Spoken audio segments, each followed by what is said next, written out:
വലൈക്കും സ്സലാം വറഹ്മത്തുള്ളാഹി. ഉസ്താദ് അബൂബക്കർ ഉസ്താദല്ലേ? അതെ അതെ അതെ അതെ. അത് ഉസ്താദെ ഞാനേ CM മടവൂര് ഉസ്താദിനെ കുറിച്ച് പലരും ഉസ്താദ് CM മടവൂര് ഉസ്താദിന്റെ പെങ്ങളെ മോനല്ലേ? ആ ഇതുണ്ട് ഉസ്താദ് ഹരിജന്റെ പണി. അനിയന്റെ മോനാണ്. മാഷാ അല്ലാ.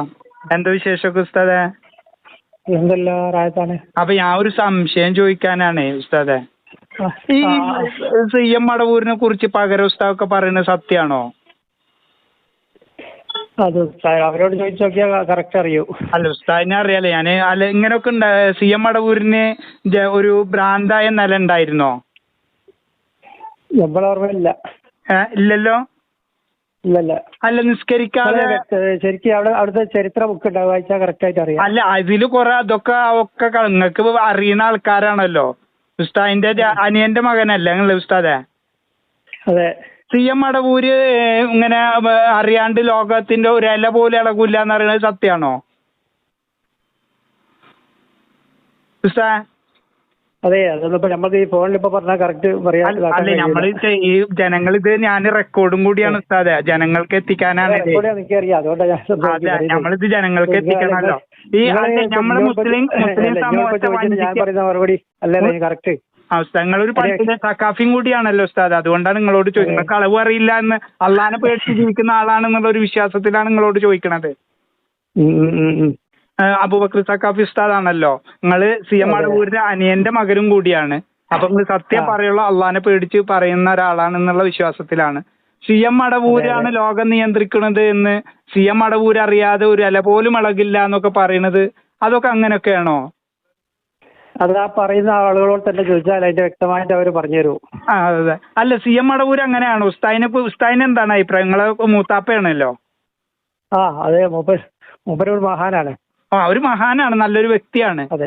അല്ല ആള് പ്രത്യേകം എന്താ? നമുക്കൊന്ന് ആള് സ്വർഗത്തിലാണെന്ന് ഉറപ്പിച്ച് പറയാൻ നമുക്ക് പറ്റുമോ ഉസ്താദെ? അതിപ്പോ ഒരാളെ പറ്റി പറയാൻ പറ്റുമോ? പറ്റൂലല്ലോ. CM മടവൂര് സ്വർഗത്തിലാണെന്ന് ഉറപ്പിച്ച് പറയാൻ നമുക്ക് പറയാം. ഒരു മുസൽമാന് പറയാൻ പറ്റില്ലല്ലോ ഉസ്താദെ. അതെ, അതിപ്പോ ഒരാൾ അല്ലാന്ന് പറയാൻ അതും നമുക്ക് പറ്റൂലല്ലോ. പറ്റൂല. നമുക്ക് അദ്ദേഹം സ്വർഗത്തിലാണെന്നോ നരകത്തിലാണെന്നോ ഉറപ്പിച്ച് പറയാൻ പറ്റാത്തതാണ് CM മടവൂര്. അല്ല ഉസ്താദെ? അതെ അതെ അതെ അതെ. അല്ലാ മാഷാ അല്ലാ മാഷാ. എന്നിട്ടാണ് നമ്മളെ ആൾക്കാരോട് പറയാണ് പ്രശ്നം പ്രയാസം ഉണ്ടെങ്കിൽ CM മടവൂരിനോട് ചോദിക്കാനാണ് നമ്മളെ ഉസ്താദന്മാരെ നമ്മളെ പഠിപ്പിക്കുന്നത്. അത് ശരിയാണോ ഉസ്താദെ? അല്ല, അതിൽ വിശ്വാസമുള്ള അല്ലാത്ത ആളാണ്. അല്ല ഒരു മിനിറ്റ് ഉസ്താദെ, സ്വർഗത്തിലാണെന്ന് ഉറപ്പില്ലാത്ത ഒരാളോട് നമ്മൾ സ്വർഗം ചോദിക്കാൻ പറ്റുമോ? പക്ഷെ എന്നാലും മുഅ്മിനീങ്ങളൊക്കെ നമ്മൾ സ്വർഗത്തിലാണെന്നുള്ള വിശ്വാസം നമുക്കില്ല. അവരോട് ദ്വാരക്കാൻ നമ്മൾ പറഞ്ഞൂടെ? അതെ ദ്വാരക്കാൻ പറയാം. അവരോട് നമ്മൾ ചോദിക്കാൻ പറ്റുമോ CM മടവൂരെ ഞങ്ങളെ കാക്കണേന്ന് ഉസ്താദെ? ചെയ്യാൻ പറ്റുമോ ഉസ്താദെ? പിന്നെ സംസാരിക്കാം. അല്ല ഉസ്താദ് ഉസ്താദ് കട്ടാക്കി. ഇത് CM മടവൂരിൻ്റെ അനിയൻ്റെ മകനാണ്, CM മുഹമ്മദ് അബൂബക്കർ സക്കാഫി ഉസ്താദ്. ഞാൻ ഇദ്ദേഹത്തിൻ്റെ നമ്പർ, ഇദ്ദേഹത്തിൻ്റെ ആണ്ട് നേർച്ചയെ സംബന്ധിച്ചൊരു പോസ്റ്റർ കണ്ടപ്പോൾ ആ പോസ്റ്ററിൽ നിന്ന് ഇദ്ദേഹത്തിൻ്റെ നമ്പർ എനിക്ക് കിട്ടിയപ്പോൾ ഞാൻ വിളിച്ച് നോക്കിയതാണ്. ഇദ്ദേഹത്തിന് പോലും സ്വന്തം മൂത്താപ്പ സ്വർഗത്തിലാണോ നരകത്തിലാണോ എന്ന് പോലും ഉറപ്പിച്ച് പറയാൻ കഴിയില്ല. അതൊരു മുസൽമാനും കഴിയില്ല, അതൊരു സത്യമാണ്. എന്നിട്ട് ഈ സമൂഹത്തെ വഞ്ചിക്കുകയാണ് ഇദ്ദേഹം. നിരപരാധിയായിരിക്കാം.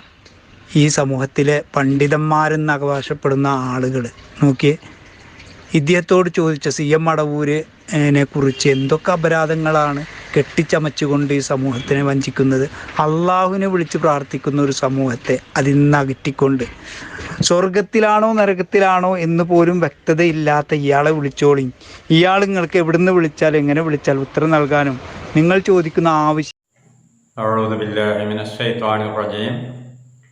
ബിസ്മില്ലാഹിർ റഹ്മാനിർ റഹീം. അൽഹംദുലില്ലാഹി റബ്ബിൽ ആലമീൻ. അല്ലാഹുമ്മ സ്വല്ലി അലാ സയ്യിദിനാ മുഹമ്മദിൻ വഅലാ ആലി സയ്യിദിനാ മുഹമ്മദ്. ശ്രോതാക്കളെ, ഇപ്പം എല്ലാം നിങ്ങൾ കേട്ടല്ലോ. ഒരു വിദ്വാൻ, ഈ വിദ്വാന്മാർക്ക് ചില ജഹില് മുറക്കപ്പായ ആളുകൾക്ക് അവരെ തലമണ്ടൻ്റെ ഉള്ളിൽ എന്തെങ്കിലും ഒന്ന് മുളച്ചാൽ അതിങ്ങനെ കൊണ്ടുപോയിട്ട് എല്ലാവരുടെ മുഖത്തും തേക്കുന്ന സ്വഭാവം അത് സാധാരണയാണ്.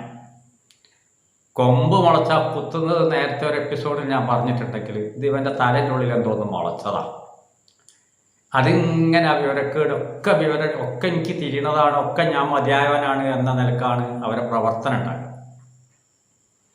അപ്പം അതുകൊണ്ട് തന്നെ അവനെ പറ്റിയപ്പോൾ നമ്മൾ കൂടുതൽ പറയണ്ട, അവൻ്റെ വിഷയം വിശദീകരിച്ചാൽ തന്നെ കിട്ടും.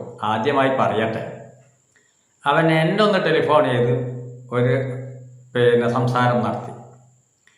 അങ്ങനെ തന്നെ ഞാൻ എന്നോട് ചോദിച്ചതിന് ആദ്യം അവൻ്റെ ഒരു മാന്യമായ അവസ്ഥ കണ്ടപ്പോൾ ഞാൻ അതിന് മറുപടിയും പറഞ്ഞു. എന്നോട് ചോദിച്ചത് ഓച്ചിറപ്പാപ്പനെ പറ്റിയിട്ട് നിങ്ങളുടെ അഭിപ്രായം എന്താണ്? ഉടനെ ഞാൻ അതിൻ്റെ പണ്ഡിതോചിത മറുപടി ഞാൻ പറഞ്ഞു. ഞാൻ പണ്ഡിതനല്ലെങ്കിലും ഞാനൊരു പാണ്ഡിത്യമുണ്ട്, ഡ്രൈവിങ്ങിൽ വണ്ടി ഓടിക്കുന്നതിൽ പാണ്ഡിത്യമുണ്ട്. അത് 9ഓളം രാഷ്ട്രത്തിൽ വണ്ടി ഓടിച്ച് പേരെടുത്ത് എന്നെ പോകുന്ന മനുഷ്യനാണ്. കാരണം സൗദി അറേബ്യയിൽ നിന്ന് അയക്കുന്നതാണ്. എന്തോ ആട്ടെ, അപ്പം അതിൽ കുറച്ചൊരു പാണ്ഡിത്യമുള്ള മനുഷ്യൻ കൂടിയായി. ഏതോ ആട്ടെ, ഇവന് ഇങ്ങനെ നമ്മൾ പണ്ഡിതോചിതമായ നമ്മൾ ഉസ്താദുമാരിൽ നിന്നൊക്കെ നമ്മൾ കേട്ട, അല്ലെങ്കിൽ നമ്മുടെ നേതാക്കളിൽ നിന്ന് നമ്മൾ കേട്ട വിഷയം വെച്ച് ഞാൻ പറഞ്ഞു, മോനെ അതൊക്കെ പണ്ഡിതന്മാർ തീരുമാനിക്കേണ്ടതാണ്. അല്ല, എന്നാലും നിങ്ങളെ അഭിപ്രായം. ഞാൻ പറഞ്ഞത് മോനെ പണ്ഡിതന്മാർ തീരുമാനിക്കേണ്ടോ? ഏത് പണ്ഡിതൻ എന്ന് വെച്ച് പണ്ഡിതൻ ആരൊക്കെണ്ടോ ഓരൊക്കെ തന്നെ. എന്നാൽ പിന്നെ അപ്പോഴത്തേക്ക് എത്രയോ വേറെ ഏതൊക്കെയോ പണ്ഡിതന്മാർ പറഞ്ഞു. മുത്തുക്കോയ തങ്ങൾ പറഞ്ഞിട്ടില്ലല്ലോ, മറ്റേ ആൾ പറഞ്ഞിട്ടില്ലോ, കാസിമി പറഞ്ഞിട്ടില്ലല്ലോ, മറ്റേ പറഞ്ഞിട്ടില്ല. ഓൽക്കൊന്നും തിരിഞ്ഞിട്ടുണ്ടാവില്ല, ഓൽക്കതിന് അനുഭവത്തിൽ വന്നിട്ടുണ്ടാവില്ല. ആരോ പറഞ്ഞിക്കണമെന്ന് വെച്ചേ. അപ്പോൾ പിന്നെ ഒന്ന് വൃത്തിവിന് ഭ്രാന്ത് കയറിയിട്ടുള്ള വർത്താൻ വന്നപ്പോൾ ഞാൻ പറഞ്ഞു, പോലെ എനിക്ക് ഇപ്പം സമയമല്ല ഈ പറഞ്ഞു. അപ്പോൾ തിന്നിട്ട് എന്നോടിയില്ല. ചുരുക്കി പറഞ്ഞാൽ ഞാൻ തീർത്ത് മുഖത്ത് വെക്കിട്ടാരെന്ന് പറയുന്ന രൂപത്തിലാണ് പറയാൻ മോനെ. അതൊക്കെ പണ്ഡിതന്മാർ പറഞ്ഞു. ആടെ മക്ബറ ഉണ്ടായിക്കണോന്ന് വെച്ചു. ഓച്ചിറപ്പാപ്പനെ ഞാൻ കണ്ടിട്ടില്ല. ഓച്ചിറ എന്ന് പറഞ്ഞ സ്ഥലം പാപ്പുള്ള സമയത്ത് നമ്മൾ കണ്ടിട്ടില്ല. അവിടെ മക്ബറ ഉണ്ടായിക്കണോ എന്ന് പറഞ്ഞാൽ അത് മാത്രം മക്ബറ ഉണ്ടായിക്കണമെങ്കിൽ അത് പണ്ഡിതന്മാരെ തീരുമാനത്തിലൂടെയാണ് വന്നതെന്നുണ്ടെങ്കിൽ അതിന് പണ്ഡിതന്മാർ വിധിയും പറഞ്ഞിട്ടുണ്ടാവും. പിന്നെ അപ്പോഴത്തേക്കോനും കൊണ്ട് തുടങ്ങി എന്തൊക്കെയോ അച്ചയും കൂടിയും. പിന്നെ വ്യക്തമായ നിലക്ക് പിന്നെ ഞാനോ ഡ്രൈവറല്ലേ, ഡ്രൈവർമാർ 6 നാട്ടിൽ പോയാൽ 100 ശൈലി എടുത്തില്ലെങ്കിൽ ഇങ്ങോട്ട് കഴിച്ചിലായി പോരൂല. അവനൊക്കെ പല രാജ്യത്തുനിന്ന് പോയി നോക്കണം, അപ്പോഴേ തിരിയുള്ളൂ. ഓരോ ബോർഡർ ചെക്ക് പോസ്റ്റിൽ നിന്നൊക്കെ കഴിച്ചിലാണ് വിഷയം. അതെന്താട്ടെ, നമ്മളിപ്പോൾ അത് നമ്മൾ പോയി തോന്നിയാലല്ല നിനക്ക് ആ സാധുവിനൊന്ന് പഠിപ്പിച്ചതാണ്. അപ്പോൾ ബുദ്ധി ഇല്ലാത്തൊരവസ്ഥയിൽ ഇപ്പോൾ ഈ അബൂബക്കർ സഖാഫി, ചിത്തടിമേത്തിൽ അബൂബക്കർ സഖാഫിനോട് ചെറിയ ടെലിഫോൺ സംഭാഷണം നടത്തി. നിങ്ങളൊക്കെ കേട്ടല്ലോ, അത് തന്നെ ഞാൻ കേട്ടു. എന്നാൽ ആ സാധുവിന് ബുദ്ധി എന്ന് പറഞ്ഞ സാധനം ഉദിച്ചിരുന്നെങ്കിൽ ഇബിലീസിന് ബുദ്ധി ഉദിക്കാത്ത മാതിരി പോലെ തന്നെയാണ് അവനും സംഭവിച്ചത്. ലയനത്താക്കപ്പെട്ട ഇബിലീസിനോട് അല്ലാഹു തആല സുജൂദ് ചെയ്യാൻ പറഞ്ഞപ്പോൾ സുജൂദ് അവൻ ചെയ്തില്ല. എല്ലാ മലായിക്കത്തും സുജൂദ് ചെയ്തു, അവൻ സുജൂദ് ചെയ്തില്ല. എന്തേ കാരണം? ഓൻ്റെ ബുദ്ധിയില്ലായ്മ അത്രയേ ഉള്ളൂ. ഓൻ നരകത്ത് പോകണോ എന്നുള്ളതൊന്നും പോനിച്ചല്ല. എന്നിട്ടോ ജാതി ന്യായം അവൻ എന്നോടും വിളമ്പിയത്. ഞാനതിന് വ്യക്തമായ അങ്ങാടിപ്പിള്ളേർ പറഞ്ഞ മാതിരി മറുപടിയായിട്ട് പറഞ്ഞിട്ടു. അപ്പം യൂട്യൂബിൽ എടുത്തുക്കണമെന്നൊക്കെ പറഞ്ഞു. എന്നോട് പറഞ്ഞത് ഈ എനിക്കൊരു പുഴയാണെന്ന്. ആയിക്കോട്ടെ, എൻ്റെ പുഴത്തരം ഞാൻ കാണിച്ചിറങ്ങി എൻ്റെ വാചകങ്ങൾ ഒന്നും തന്നെ നഷ്ടപ്പെടുത്താതെ കേട്ടോ. വിവരക്കേടാ പറഞ്ഞത് ഇപ്പം ഈ പറഞ്ഞല്ലോ, വിവരക്കേടാണ്. ആയിക്കോട്ടെ, ഈ വാചകങ്ങൾ നഷ്ടപ്പെടുത്തരുത്, അക്ഷരങ്ങൾ നഷ്ടപ്പെടുത്തരുത്. യൂട്യൂബ് കയറ്റിയതാണ്. ഞാൻ തെരയുന്നതിൻ്റെ ഇടയിൽ അത് ശ്രദ്ധയപ്പെട്ട് ഇപ്പം തരാ അത് കിട്ടിയിട്ടില്ല. അപ്പം സംസാരിക്കുന്ന വരെ അത് കിട്ടിയിട്ടില്ല. കയറ്റിക്കണമെന്നൊക്കെ എന്നോട് വിളിച്ച് പറഞ്ഞു എന്തോ ആട്ടെ, അത് നമുക്ക് പിന്നെ പറയാം. ഈ വിഷയം നമ്മൾ എടുക്കുക. എന്താ സംഭവിച്ചത്? മടവൂർ ശൈഖിനെ പറ്റിയിട്ട് പകരം പറഞ്ഞത് ശരിയാണോ അല്ലേ? അയാളോട് തന്നെ വയ്ക്കണമെന്നല്ലാതെ വേറെ വലിയാൾക്ക് പറയാൻ വേറെന്താണുള്ളത്? അയാൾ പറഞ്ഞത് എന്താണെന്ന് വാചകം തീർത്തും ഇങ്ങോട്ട് പറഞ്ഞു കൊടുത്താലല്ലേ മറുപടി പറയാൻ കഴിയുള്ളൂ. തന്നെയല്ല, അതിൽ 3-4 വിഷയങ്ങൾ ചിന്തിക്കേണ്ടതുണ്ട്. ഒന്ന്, ഒരാൾ പറഞ്ഞു എന്ന് പറഞ്ഞത് അവരോട് തന്നെ ചോദിക്കണമെന്ന് പറഞ്ഞത് അതിൻ്റെ വ്യക്തമായ കാമിലായ മറുപടിയാണ്. അതിന് തീരുമാനമായില്ലെങ്കിൽ ആളെയും കൂടി കൂട്ടി ഇങ്ങോട്ട് പോകാൻ നിൽക്കാം. രണ്ടാമത്തത്, അബൂബക്കർ സഖാഫി എന്ന മനുഷ്യൻ അവിടുത്തെ നേർച്ച കഴിക്കുന്നു, അവിടുത്തെ ഉപദേശിച്ചതനുസരിച്ച് നേർച്ചകൾ കഴിക്കുന്നു, റാത്തീബുകൾ ചെല്ലുന്നു, കുത്തുബിയത്ത് ചെല്ലുന്നു, അങ്ങനെ ജനങ്ങൾക്ക് നന്മയിലേക്ക് നയിച്ചും കൊണ്ട് നിൽക്കുന്നു എന്നല്ലാതെ ഈ വിവാദ വിഷയങ്ങളൊന്നും കൈകാര്യം ചെയ്യുന്ന പണി മൂപ്പർക്കില്ല. മൂപ്പര് പരിപാടി ഇതൊക്കെ തന്നെ. അവിടെ എന്തെങ്കിലും ആരെയും കൊണ്ട് കൊടുക്കും, അത് വേവിച്ചിട്ട് ആർക്കെങ്കിലും കൊടുക്കും, അല്ലെങ്കിൽ മറ്റുള്ള നിലക്ക് സഹായിക്കും. അത് ആളുകൾ അവിടെ കൊണ്ട് കൊടുക്കുന്നു, അവിടെ കൊടുക്കും. അവിടെ കൊടുക്കുന്ന ആളുകൾ എന്തുകൊണ്ടാണ് കൊടുക്കുന്നത്? മറ്റു സാധുക്കൾക്ക് കിട്ടും എന്ന പ്രതീക്ഷയിൽ നിന്നാണ്. സാധുക്കളെ സംരക്ഷിക്കുന്നതിലേക്ക് ഈ പണം പോകുന്നുണ്ട് എന്ന് ഉറപ്പ് കിട്ടിയിട്ടാണ് അവരെ പഠിക്ക് നിൽക്കുന്നത്, മനുഷ്യന്മാർ കൊണ്ടു കൊടുക്കുന്നത്. ആ കൊണ്ടു കൊടുത്തതൊക്കെ ഒന്ന് നേരാക്കിയിട്ട് അതിന് വേണ്ടത് ചെയ്തു കൊടുക്കുക. അതോടുകൂടെ ആരെങ്കിലും സഹായം തോടും. ഈ കുത്തുബിയത്ത് ചൊല്ലുന്നവരും റാത്തീബ് ചൊല്ലുന്നവരും ഒക്കെ തന്നെ എന്താണ്? അള്ളാനായി പറയുന്നത് അള്ളാൻ്റെ ദിക്റുകളാണ്, കനപ്പെട്ട ദിക്റുകളാണ്. ഈ ദിക്റ് മാത്രം ദായമാക്കി അവരുടെ നാവിനെ അള്ളാഹു തആല അവസരം നൽകും. അതുകൊണ്ട് തന്നെ ഏതെങ്കിലും സഹായം വന്ന് ചോദിച്ചാൽ ഉടനെ തന്നെ അതിന് റബ്ബത് സിഫയാക്കി തരും. നിങ്ങൾ ഒന്ന് മന്ത്രിച്ചു കൊടുക്കും, ഫാത്തിഹ ഓതി മന്ത്രിച്ചു കൊടുക്കും. ഈ പോത്ത് എത്താൻ മന്ത്രിച്ചതിനോട് 10,000 കോടി ഓതിയതിനും കാര്യമുണ്ട്. ആരാൻ്റെ ഈപത്ത് പറഞ്ഞെടുക്കണ പണിയല്ല ഈ പോത്തിനുള്ളത്, ഈ ശൈത്താനുള്ളത്.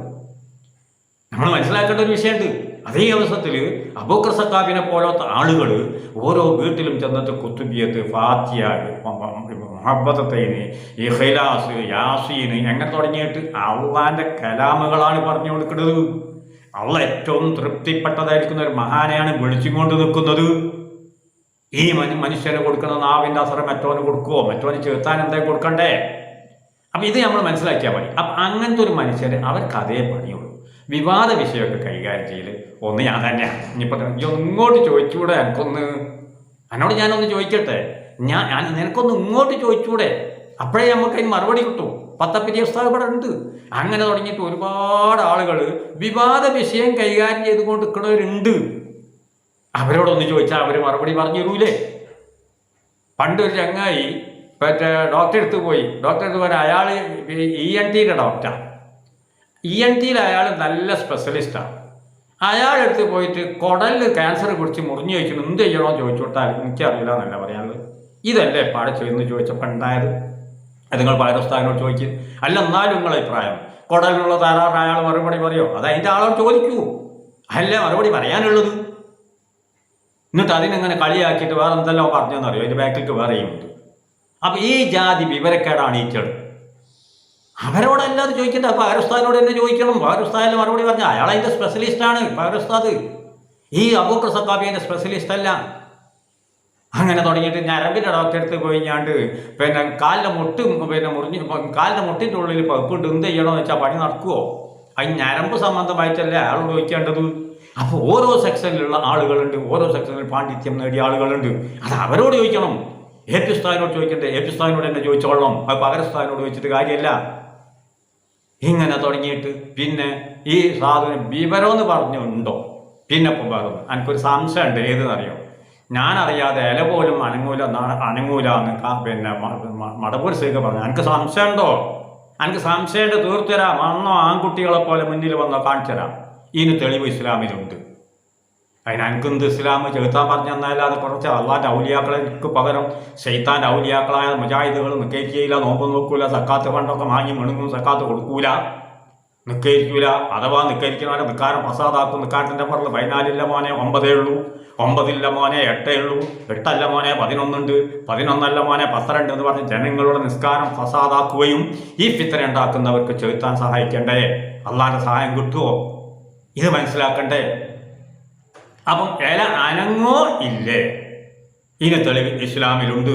ബഹുമാനപ്പെട്ട ഉമർ ഇബ്നുൽ ഖത്താബ് റളിയല്ലാഹു അൻഹു തങ്ങൾ ഒരു ദിവസം മദീന മുനവ്വറയിലെ മിമ്പറിൽ വെച്ച് സാരിയ അൽ ജബൽ എന്ന് പറഞ്ഞു. ആയിരക്കണക്കിന് മൈൽ അപ്പുറത്ത് നടക്കുന്ന യുദ്ധത്തെയാണ് നിയന്ത്രിച്ചത്.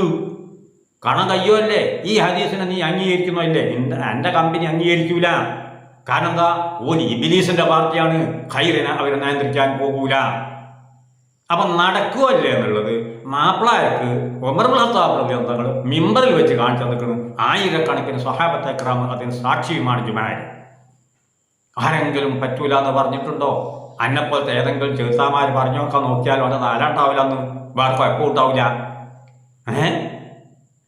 ഇങ്ങനെ തുടങ്ങിയിട്ട് എന്തെല്ലാം വിഷയങ്ങൾ സഹായിക്കാൻ കഴിയുമോ ഇല്ലേ?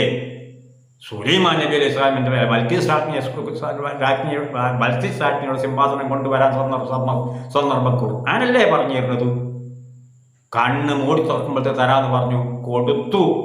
അപ്പോഴാണ് പറഞ്ഞത്. കഴിഞ്ഞതിന് ശേഷം ആദ്യം പറഞ്ഞിട്ടില്ല, അങ്ങനെ പറയല്ല, ഞാൻ തരാമെന്ന് പറയല്ല, സിർക്കാണ് എന്ന് പറഞ്ഞിട്ടില്ല. പരിപാടി കഴിഞ്ഞപ്പോൾ ആളുകൾ തെറ്റിദ്ധരിക്കാൻ സാധ്യത വരുന്ന അവിടെ പണ്ഡിതന്റെ ഒരു ഉത്തരവാദിത്വമുണ്ട്. ഹാദാബീദിനില്ല, അള്ളാന്റെ കൈകൊണ്ട്. അള്ളാന്റെ കൈകൊണ്ടല്ലാതെ സുലൈമാൻ നബി അലൈഹി സ്വലാം പോലും സംസാരിച്ചിട്ടില്ല. ആ സംസാരത്തിന്റെ കൈ അള്ളാന്റെ അടുത്ത് നിൽക്കുക.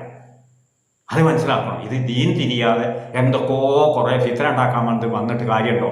എന്നിട്ട് ആ പണ്ഡിത വേഷധാരികൾ എന്ന് ആരാ കളിയാക്കിയെന്നറിയാം? ആദരവായ നബി സല്ലല്ലാഹു അലൈഹി വസല്ലം തങ്ങളെ അറിയായി ഈറ്റാ ശൈത്താനിയത്തും വന്നുകാണ്ട് തൽക്കാലം ആൺകുട്ടികൾ അന്നട്ടോടൂല എന്നുള്ള കാര്യം മറന്നു പോകരുത്.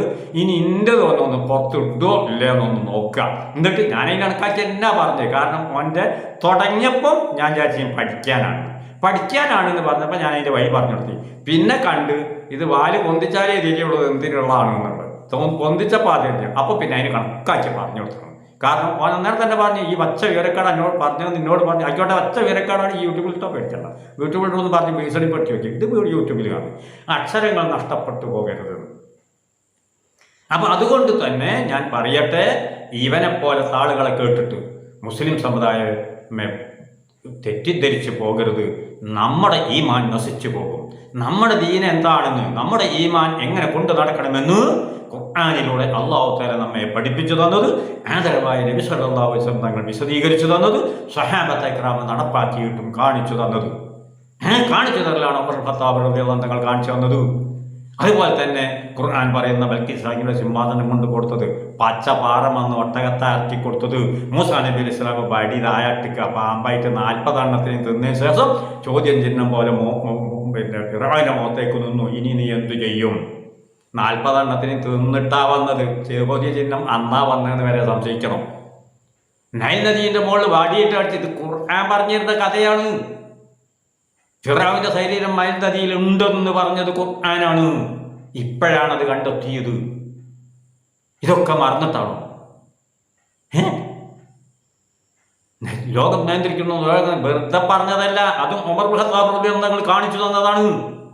നൈൽ നദി ഒരു ദിവസം ഒഴുകൂല. അന്ന് നല്ല സുന്ദരിയായ പെൺകുട്ടിനായിട്ട് ഇട്ട് കൊടുത്താലേ ഒഴുകുള്ളൂ. അങ്ങനെയാണ് ചരിത്രത്തിൽ കണ്ടത്. അങ്ങനെയാണ് ഉമർ ഇബ്നു ഖത്താബ് റളിയല്ലാഹു അൻഹുവിന്റെ ഭരണകാലഘട്ടത്തിൽ നേരെ പിന്നെ വന്ന് വിവരം പറഞ്ഞപ്പോൾ പറഞ്ഞ് കത്താട്ടെ ഇരിക്കുക നൈൽ നദിക്ക്, ഞാനാ ഭരിക്കുന്നത്, മറിഞ്ഞ കേട്ടോ ആട്ടോ ഇരിക്കോ.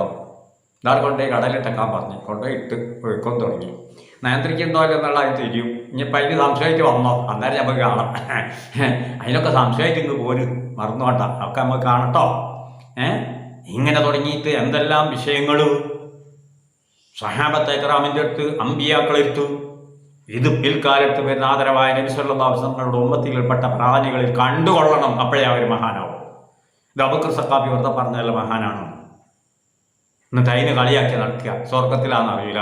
എന്നാൽ ഞാൻ ചോദിക്കട്ടെ, സ്വർഗത്തിലാണോ എന്ന് പോലും അറിയില്ല എന്നാണ്. മോനെ ഞാൻ എനിക്കൊന്ന് മനസ്സിലാക്കിയോ? എന്നോട് ഇപ്പം ഞാൻ ചോദിക്കണം, അമേരിക്കൻ്റെ പ്രസിഡന്റ് ഇപ്പം എന്ത് ചെയ്യാണ്? എനിക്ക് പറയാൻ കഴിയുമോ? ഇപ്പം എന്ത് ചെയ്യാണെന്ന് എന്നോട് ചോദിച്ചാൽ എനിക്ക് പറയാൻ കഴിയുമോ? അതേ അവസരത്തിൽ ഉമർ ഇബ്നു ഖത്താബ് റളിയല്ലാഹു അൻഹു തങ്ങളെ പോലെ, CM മടവൂർ മഹാനെ പോലെ, മുഹ്യിദ്ദീൻ ശൈഖ് തങ്ങളെ പോലെ, ബദരീങ്ങളെ പോലെ ദർജ അങ്ങ് കൂടിക്കഴിഞ്ഞാൽ പറഞ്ഞു കൊടുക്കും അമേരിക്കൻ പ്രസിഡന്റ് ഇപ്പം എന്നതാ ചെയ്യുന്നത്. അത് കാണിച്ചു കാണിക്കാൻ കഴിയുന്ന അവസ്ഥയിലല്ല സഖാഫിയുള്ളത്. സഖാഫി പൊന്തൂലാന്നോ ഉയരൂലാന്നോ വളരൂലാന്നോ നമുക്ക് ഇതില്ല. ഇപ്പം തന്നെ നാവ് കൊണ്ട് ഫാത്തിഹ ഓതി മന്ത്രിച്ചു കൊടുക്കുമ്പോഴത്തേക്ക് സുഖപ്പെടുന്ന നമ്മൾ ആയിരക്കണക്കിന് കണ്ടു. അവരെ കളിയാക്കിയ വലിയ പണ്ഡിതൻ മാനം കെട്ടുകൊണ്ടിരിക്കണം ഞങ്ങൾ കണ്ടുകൊണ്ട് നിൽക്കുന്നുണ്ട്. ഇല്ലെന്നൊന്നല്ല പറയും. ഞാൻ വിചാരിച്ചു എനിക്കൊന്നും പറ്റിയില്ലല്ലോ എന്ന് പറയണ്ട. എല്ലാ ചരിത്രമാർക്കൊന്നും പറ്റൂല. അബ്ദുല്ലാഹി ഇബ്നു സലൂലിനൊന്നും പറ്റിയില്ല, ചാകുന്നത് വരെ. മുനാഫിക്കീങ്ങൾക്കൊന്നും പറ്റിയിട്ടില്ല. അപ്പം വിചാരിച്ച് എനിക്കൊന്നും പറ്റാത്തത് ഞാൻ സത്യത്തിൻ്റെ ആണെങ്കിൽ അങ്ങനെ വിശ്വസിച്ചൂടെ ഒന്നും വേണ്ടട്ടോ. ഇബ്നു സക്കക്കൊന്നും പറ്റിയില്ല. ഇനി അവസാനം കാബ്രയാൾ ചത്ത് വയ്ക്കാം, വേറെ കുഴപ്പമുണ്ടായില്ല. എന്തോ ആവട്ടെ, അങ്ങനത്തെ ആ ശ്രദ്ധിക്കപ്പെടുന്ന ആ പണ്ഡിതൻ്റെ അടുത്ത് പോയിട്ട് പെട്ടെന്ന് ആ ചോദിക്കുമ്പോഴത്തേക്ക് മറുപടി പറയാൻ കഴിയൂല. അങ്ങനെയാണെങ്കിൽ പോയി കണ്ടു പറയണം. ഇപ്പം സ്വർഗത്തിലോ നരകത്തിലോ ചെപ്പം ഏടാ കുത്തിരിക്കുന്നത് അറിയാം, സ്വർഗത്തിലാണോ അല്ലെങ്കിൽ വേറെ ഏടോ ആണോ എന്ന് പെട്ടെന്ന് പറഞ്ഞു കൊടുക്കാൻ കഴിയൂല. അത് കാണാനുള്ള കഴിവാകുമ്പോൾ ബഹുമാനപ്പെട്ട മുദബ്ബിറുൽ മടവൂർ മഹാനർക്ക് കഴിവുണ്ടായിരുന്നു. അതുകൊണ്ട് തന്നെ പല കാട്ടിലും പോയിട്ട് ഇവിടെ ജാറുണ്ട്, ഇവിടെ ഇന്ന പണ്ഡിതനുണ്ട്, ഇന്നതാ പേര്, ഇന്ന നാട്ടിൽ നിന്ന് വന്നതാണ്.